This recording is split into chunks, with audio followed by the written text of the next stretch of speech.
தலையெழுத்த மாத்திரக்காக காதர் பாட்ஷான்னு ஒருத்தர் இருந்தார், தீவிரமான இஸ்லாமியர், முருகன் மேல அசைக்க முடியாத பக்தி. நம்ம சொல்றோமே ஏன் பக்தி நான் தான் பெருசுன்னு. ஒரு இஸ்லாமியர் முருகனை தினந்தோறும் பாடினார்.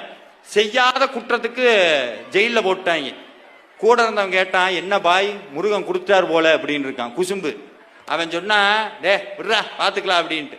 தூக்கு தண்டனை அடுத்து காதர் பாட்ஷாவுக்கு தூக்கு தண்டனை நிறைவேற்ற போறாங்க. தூக்கு மேடை காதர் பாட்ஷா போறார். கூட இருந்தவன் கேட்டா, என்ன பாய் முருகன் தூக்குல போட சொல்லிட்டாரு போறேன்னு. காதர் பாட்ஷா சொன்னார், போடா இருந்தா முருகனை கோயில பாக்குறேன், போனா நேர்ல போய் பாப்பண்டார். அதுதான் பக்தி, அதான் பக்தி. நம்மளா இருந்தா என்ன சொல்லுவோம்? ஆமா கும்பிட்டு நாள் ஆச்சு, எனத்த கும்பிட்டு. காதர் பாட்ஷா தூக்குல போட போறாங்க. கடைசி ஆசை என்னன்னு கேட்டாங்க. எங்க அப்ப முருகனை பாடணும், அதான் என் கடைசி ஆசை. தூக்கு மேடையில கூடி இதுதாங்க முருக பக்திங்கிறது, இதுதான் முருக